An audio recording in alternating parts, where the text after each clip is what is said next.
A listener note, this episode contains some adult language and themes. In football, pain is part of the game. One of my earliest memories of football was in college. A person on the medical staff stands up in front of us and says, in football, there is a 100% chance of injury. The pressure to keep playing, even when you're hurt, can be immense. And after he said that, he says, and there's the door.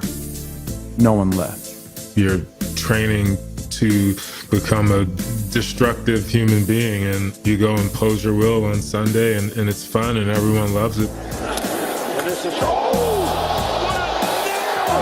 big hit. Sanders gets walloped. On TV, you never get to see how loud and incredibly hard these hits are. For these guys to get up is very impressive. I'm not sure about this one. Somehow he gets to his feet. But those hits, those injuries, they take a toll in game after game, season after season. Hello, Super Bowl. New England is heading back again for the third straight year. Good. Rams win it, and on to Super Bowl 53 they go. By the time the Super Bowl rolls around, This late in the season, everyone's injured. injured, but playing anyway, often with the help of powerful drugs. Once I started playing a lot in my first starting season, one of the players said to me, man, you need to start getting Toradol, man. You're on the injury report too much. The name of the game was trying to get you on the field, so they did what they had to do. But at what cost?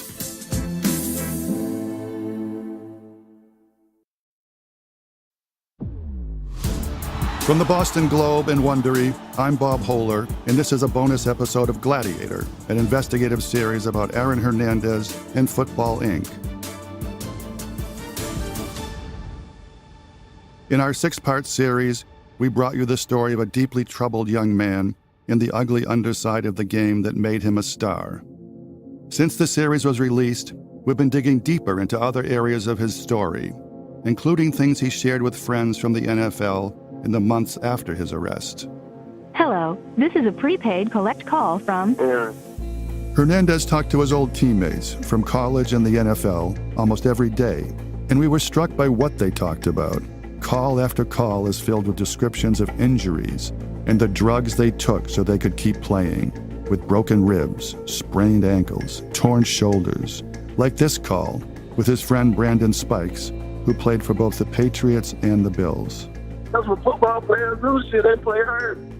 Even when you had that fucked up knee, you know what I'm saying? Right, but I had one season I was healthy, but other than like everybody got some shit going on. Everybody has something going on. We've talked before about the long-term consequences of head injuries and CTE, but it's not just head injuries. In his short career, Aaron Hernandez learned what pro ballers do. In fact, ask almost any NFL player, any retired player, coach, or team doctor, and they'll tell you the same thing. In football, at that level, almost everyone is in pain almost all the time. Aaron Hernandez was dead by the age of 27. Over the course of his life, he grappled with some of the long-term physical effects of his time in the game. But other former players we spoke to lived for much longer after they retired. It's so omnipresent that it's a factor you can't consider. You just know that you'll deal with it, and so will everyone else. Eugene Monroe played 7 seasons in the NFL, for the Jaguars and later for the Ravens. In terms of injury and recovery, you're in a constant pain state because you really don't have an opportunity to ever recover from any injuries that happen while you play football. And for a lot of these guys, that leads to chronic health issues later on. In 2013, the Washington Post found that nearly 90% of retired NFL players were in pain on a daily basis, and that they attributed that pain to football. And there's also this. Retired NFL players are 4 times more likely to abuse opioids than the general population. It's the culture. Are you hurt? Are you injured? That's the famous question. If you're hurt, then you can play through it. If you're injured, you have to come out. Brandon Lloyd played 11 seasons in the NFL as a star receiver. He says that's just how it is in college football and in the NFL. You get hurt and you keep playing if you possibly can. The problem is, if I come out, then someone else takes my spot, And then I may not get that spot back. What if that player has a few good games? What if that player has a good rapport with the quarterback? You know, these are the questions that would go through my mind when it came down to being injured. And so we have to play. There's also outside pressure to get back in the game. Some of it from coaches like Bill Belichick. Lloyd played on the Patriots for one season under Belichick. In my case, I had a severe groin strain going into maybe the second game of that 2012 season in New England. We were going into Baltimore, and I received a lecture from one of the position coaches that said, you know, you're new here, and Bill really admires players who play through pain. And if you can get out in the game and at least be a decoy, that will go a long way for us. And so I warmed up before the game. It was very uncomfortable, and I played. Brady will go right to the air on first down and then throws, and that will be a first down as he completes it to Brandon Lloyd, one of the new Patriots. They picked them up in free agency in the offseason. He played through that groin injury the same way hundreds of NFL players compete every Sunday, with the help of drugs. Sometimes just high doses of over-the-counter painkillers like Advil, Aleve, or Tylenol, but also often with another more powerful drug called Toradol. Toradol is basically injectable Motrin. It's an injectable anti-inflammatory medicine. Here's a great drug that has a lot of the pain-relieving capabilities of a narcotic without any of the addictive or side effects. You know, it has a few, potential for a little bleeding or something like that, but it's a relatively safe drug. Thomas Gill was a team doctor for the Patriots for years, including while Hernandez was on the team. For most of that time, he was the head physician until he left in 2014. He was one of the guys you see run out onto the field when a player goes down to check whether he has to come out of the game or whether he is okay to stay in. And behind the training room doors, he was also the guy giving the players drugs, like Toradol. A lot of players lined up to get Toradol before every single game. It'd be the proverbial T-train, the line to receive the Toradol injection in the glute. You can play games with torn ligaments and fractured and broken bones with the Toradol shot. You know, if that pain function is shut off, then you can still perform. It would be the players who are involved in the most contact. It's the offensive linemen, the defensive linemen, next is the linebackers, following them's the fullbacks, following them's the running backs, then it's receivers and DBs. It's the guys that are receiving the most contact in front, needing it the most. I did it before every game, and I remember sometimes I had to do it before practice when I was trying to wait till after the season to have surgery. You know, you get the Toradol shot, and you can go from feeling miserable and not knowing how you perform that day to feeling like Superman, ready to run through a wall. The Toradol is a career saver. I needed it. It prolonged my career. But Toradol has also been found to cause serious internal bleeding and kidney problems, including kidney failure. Around 2011, advocates for NFL players began to sound alarms over the potential long-term effects of the drug. Then, a group of retired players sued the NFL, alleging that Toradol masked the severity of concussions and other injuries they got on the field, and that they were not informed of its potential dangers. That is something Gill, the former Patriots doctor, disputes. He says every year at training camp, he did talk to the players about the side effects of Toradol and other drugs, at Coach Belichick's request. And he says he told them his policy, that he would not give preventative Toradol, but that he would give it to players who were injured or in pain. But again, first let us explain the risks and benefits of Toradol. Potential kidney side effects, liver side effects, the potential for bleeding. You can only have so much of it. We want you to sign an informed consent. It was a very methodical, medically appropriate usage of how to address everyone ahead of time. I can't recall anyone telling me about the side effects, probably because I didn't want to hear it. The whole purpose of my use of Toradol was to be playing in the game. Because if I didn't play, I didn't get paid. If I didn't play, I didn't get opportunities to score and fulfill my dreams. If I didn't use it, I wouldn't have an opportunity to do any of that. But after that first group of players filed the Toradol lawsuit in 2011, things changed somewhat. The practice has changed a bit. I know that they try to limit to some degree how frequently they use those drugs, but I do know they're still in use. Still very much in use.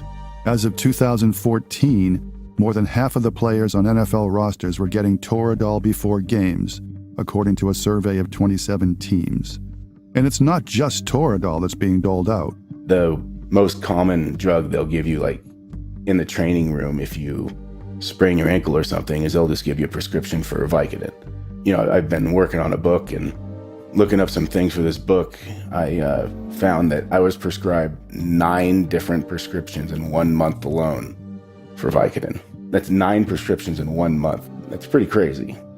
Ryan O'Callahan was drafted by the Patriots in 2006 as an offensive tackle. By then, had already played with a broken wrist and had 4 shoulder surgeries.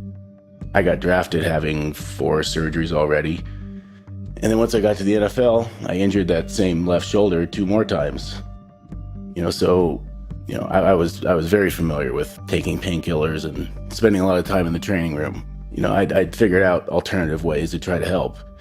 But they were always very quick to, help take the pain away, especially if you ask for them. And by ask for them, he means opioids. That's actually something we heard Aaron Hernandez talk a lot about with his former NFL friends, painkillers. Like in this call from 2014 with his friend Mike Pouncey, who was just getting over leg surgery. You finished them perks? Man, what, bro? 2 of them before I get home. I used to say like 5 of them motherfuckers, 6 of them motherfuckers. They say you ain't supposed to drink on those shit. I'm like, shit, what you mean? That's the best. Word. What you mean? Man, yeah. You don't feel nothing.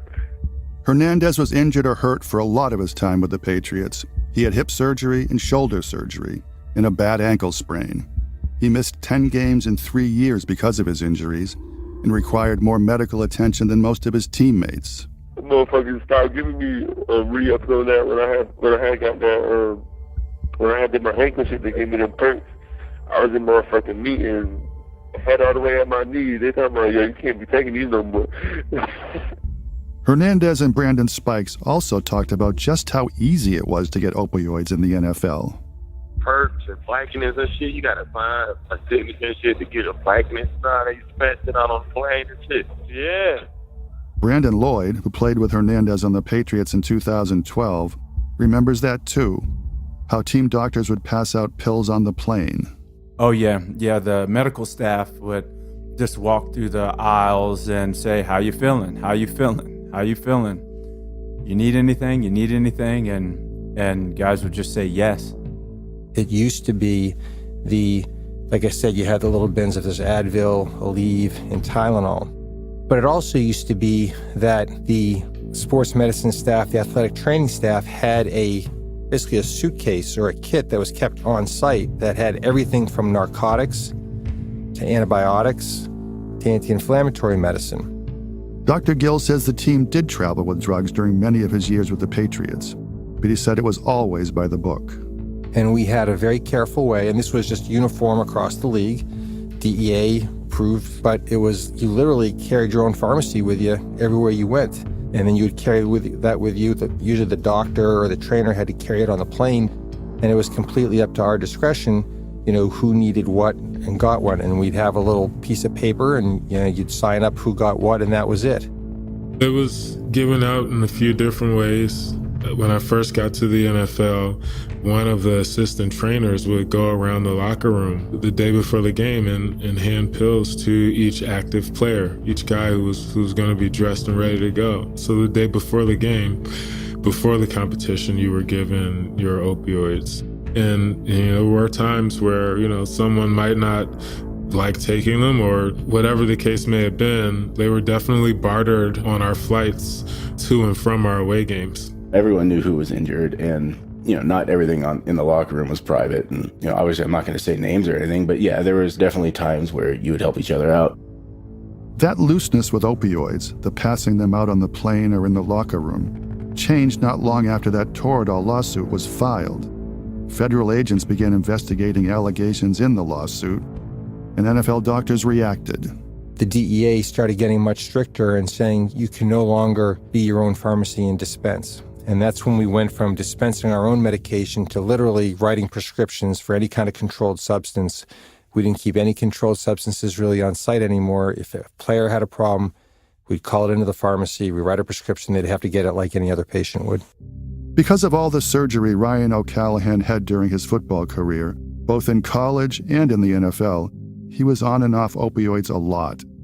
He says it was never really a problem until he had yet another surgery on his shoulder during his last season with the Chiefs. Then I came back out to Kansas City after I got operated on, and they had prescribed me Dilaudid. And I'd never had Dilaudid before. Dilaudid is just a very, very strong pain medicine. And, I had some other things going on in my life, which the painkillers helped to cover up for. But that led to an addiction, and it got way out of hand for quite a while. I was spending a lot of money and looking around trying to get painkillers from different people, and I even went to an outside doctor. And if you tell someone you're an NFL player and you're in pain, here's a report from my last surgery, and you tell them, I can't tell the team exactly how much pain I'm in. You can easily manipulate a doctor to give you what you want, and that's what I did. Given the amount of pain he was in, and given the NFL's rules, he says opioids felt like his only option. They wouldn't let you smoke marijuana or anything like that, so, but they'll let you take all the painkillers you wanted. So, I had to do what I had to do.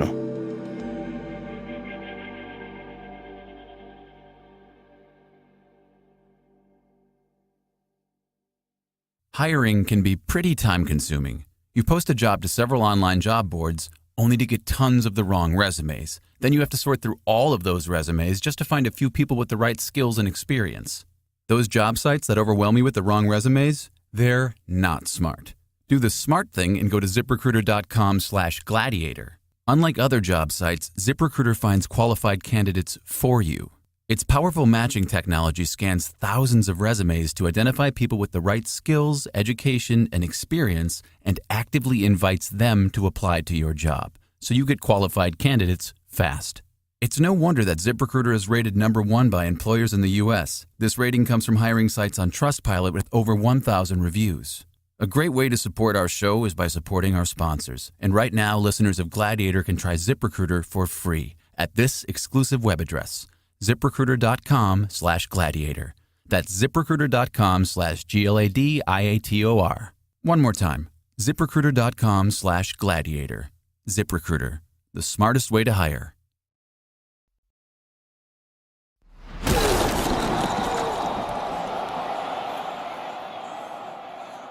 Hey, I've been reading. They thinking about trying to cause conversation about legalizing marijuana for the NFL. Man, I seen that, bro. Yeah, they started talking about that, bro. Yeah, I've been reading mad shit in the magazines about that. The bill came out and said if it helps the players, anything that helps the players, he's going to look into it. So they're going to start researching it. Word, because they said the pills they give us like Percocets and fucking oxycodone, this and that, and I forgot the other shit they give us. That's worse for us than smoking L, you know what I'm saying? That's what I said. That's Aaron Hernandez talking with his friend Mike Pouncey in 2014. A year later, the NFL Players Union negotiated a slightly more lenient marijuana policy. Players are still officially banned from using it, though a lot of them smoke anyway. Hernandez said he smoked before every single game. Matter of fact, on game day, I had my little superstition too. I used to get a footlong meatball Subway. You used to what? I used to get a footlong meatball Subway sandwich. Before every game? Yeah, I used to go get that, get high, smoke a blunt. That was in high school. But Hernandez said he continued getting high before every game he played in college and in the NFL. Oh yeah. I mean, a lot of players did it before the games, for sure. And I didn't like it for that reason. It was just the irresponsibility. They, to me, were unreliable because of the immediate side effects that affect judgment and impairment. I never heard anyone do that in the NFL. It must not have been very good weed if he was able to play at a high level stoned, but yeah, I mean, I guess it's possible. Ryan O'Callahan says he never played a game stoned, but he says he did smoke on off days, during his college career and parts of his NFL career too, mostly to help manage his pain. I went to Berkeley, so I started smoking marijuana probably my third year at Cal, and a lot of guys did. A lot of guys on the team did. And they started this kind of crackdown drug testing, but they gave us the option of entering this program called Safe Harbor, where you just had to tell a team psychologist that you were smoking and you were trying to quit, and you were basically, your name was taken out of the hat so you wouldn't get called for a drug test. So I entered Safe Harbor and basically was allowed to smoke all I wanted. I was basically always recovering from some sort of injury in college, so that really helped. I was never addicted to painkillers in college, but I took them right after surgery, but that was about it. But I smoked marijuana. Then he got to the NFL, where players are tested for marijuana. The test is only once or twice a year, and it's usually around the same time, in the spring, before the season starts. I knew that was coming, so I prepared for that. And so I got to the NFL, got to New England. My first year there, I don't think I smoked that much. And then you find out about, their drug testing policy when they do it, the repercussions if you get caught, and that turns into a big drawback. Players who test positive multiple times for marijuana can be fined or suspended without pay. But for the most part, players who want to smoke have figured out how to get around the testing. Hernandez himself actually talked about a friend who helped him beat a test. And once players have passed their test, they can typically smoke without getting caught.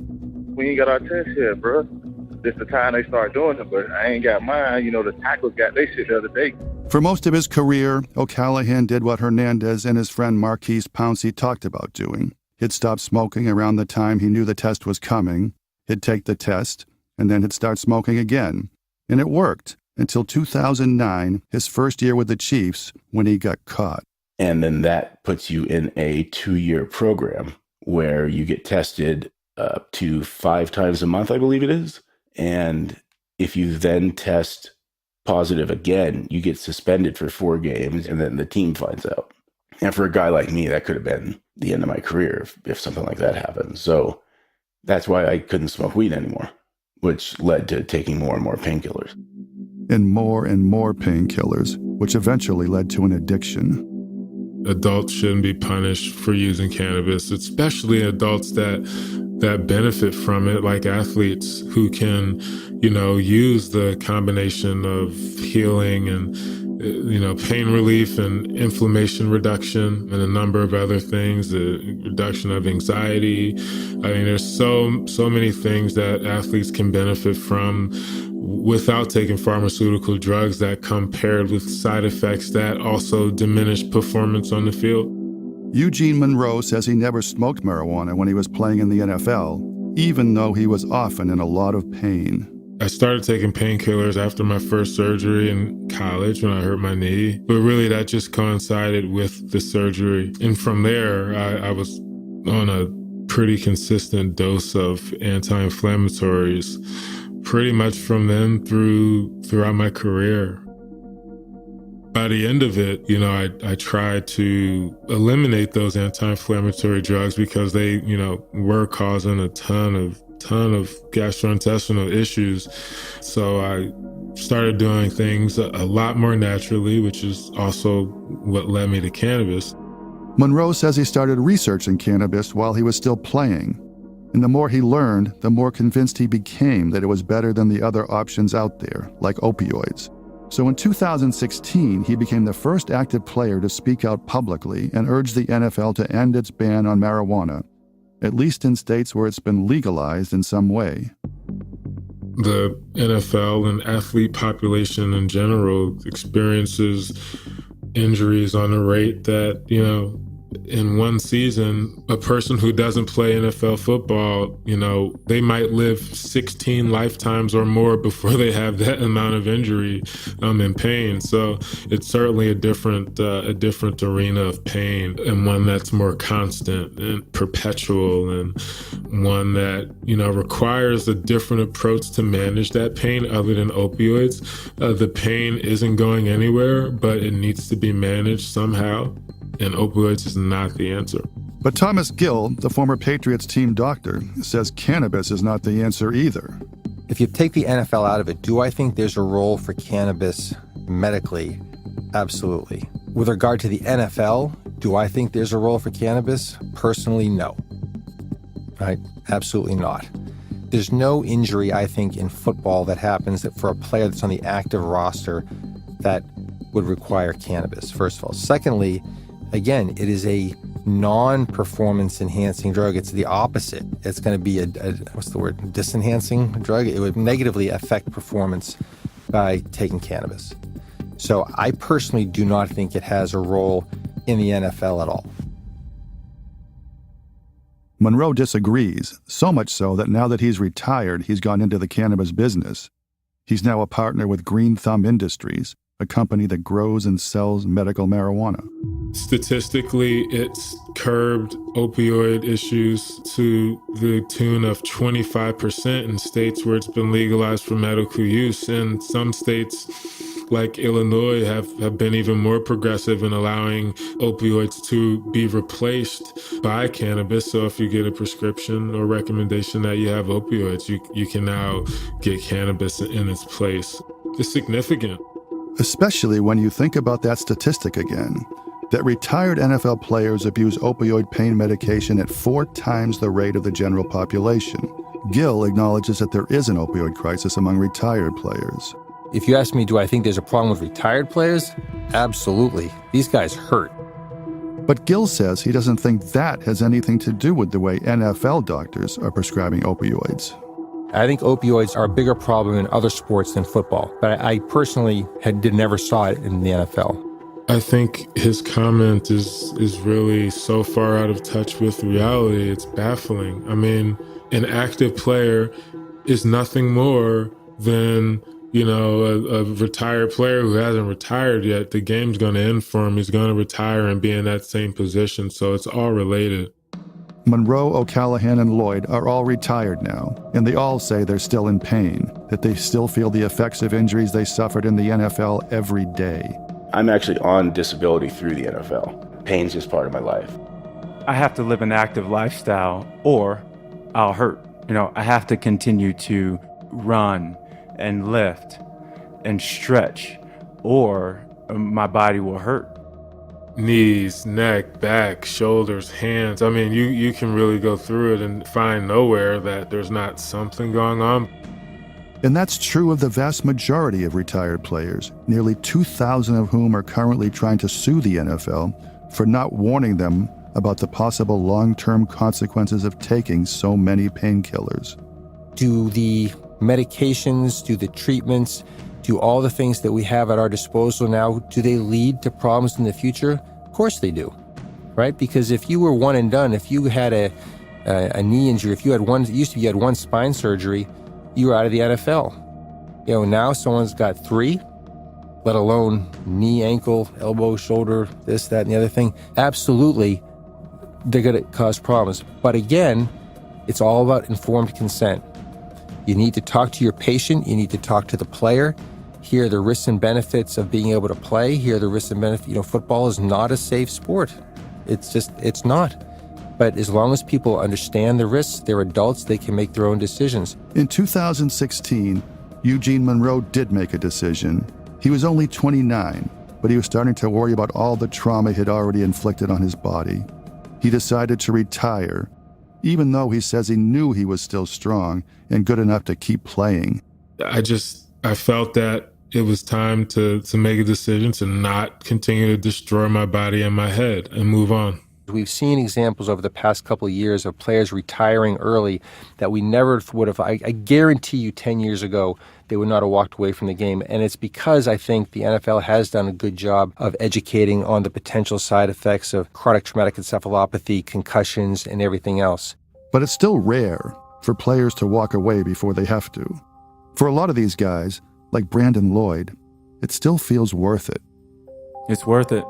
It's worth it. It's worth it in high school to get an opportunity to get a full ride scholarship to the college of my choice.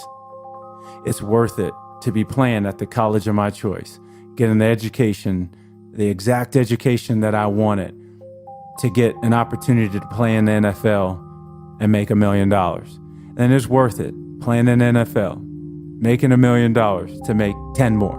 And it's worth it to make even more, right? It's worth it. It's so worth it. That's why people do it. Even with all that we know now about the long-term consequences of playing this sport on the body and on the brain. But with fewer young people taking up the game, will future generations of players feel the same way? Good evening and welcome to the NFL Draft. What is it like to hear your name called? You know, something I've been dreaming about as a kid. It's like a dream come true to me. He's a big hitter, and wow, that's how you make a name for yourself in the NFL.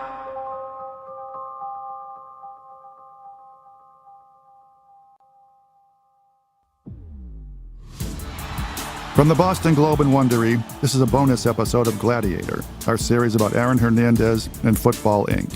If you'd like to help us spread the word, please give us a review and tell your friends to subscribe.